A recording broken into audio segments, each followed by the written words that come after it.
Chief justice صاحب کے لیے بھی نیوز تھی جب وہ اعلامیے کے اندر یہ لکھتے ہیں کہ ہم عموماً ایسے معاملات نہیں ٹیک اپ کرتے، لیکن چونکہ ہمیں کہا گیا تو مجھے یوں لگا کہ شاید ان کو بھی ذرا دیر سے پتہ چلا.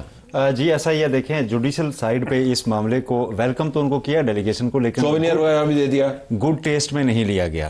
اس کے میں آپ کو وجہ بتاتا ہوں سر کہ 11:30 سے 12:30 بجے تک یہ ملاقات تھی، اور جیسے ہی ملاقات ختم ہوئی ہم صحافیوں کو میسج آ گیا چیف جسٹس صاحب کے آفس کی جانب سے کہ آپ سے فوری ملنا چاہتے ہیں. چیف جسٹس اس کو پبلک کرنا چاہتے تھے کہ جی یہ چیزیں کیا چل رہی ہیں. اور بڑا سرپرائزنگ تھا کہ وہ اعلامیے سے پہلے ہی انہوں نے یہ خبر بنا، کیونکہ انہوں نے ویٹ نہیں کیا کہ ایسا نہ ہو کچھ اور کسی سائڈ سے آئے.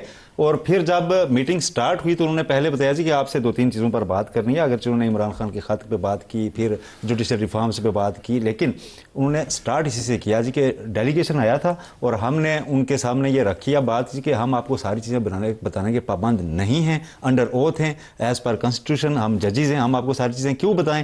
پھر اس کے بعد چیف جسٹس کے یہ الفاظ تھے کہ پھر جب انہوں نے یہ باتیں آگے کی، سوال پوچھے، تو میں نے کہا جی کہ اچھا آپ اگر اپنی وش لسٹ ہمیں دے رہے ہیں تو پھر ہم جو ریفارمز کر رہے ہیں جو ہم آپ کو آگاہ کریں گے تو اس پر آپ کیا کوآپریٹ کریں گے. تو انہوں نے کہا جی کہ ہم آپ کے ساتھ تعاون کریں گے. تو ہم نے کہا جی ہم آرٹیفیشل انٹیلیجنس سسٹم ٹرانسپیرنسی کے لیے ہم اس کو انسٹال کر رہے ہیں، یہ چیزیں ساری کر رہے ہیں. تو پھر انہوں نے چیف جسٹس نے بتایا کہ انہوں نے ہم سے یہ کہا، زبانی وعدہ کیا کہ ہم اس ساری چیزوں میں آپ سے کوآپریٹ کریں گے.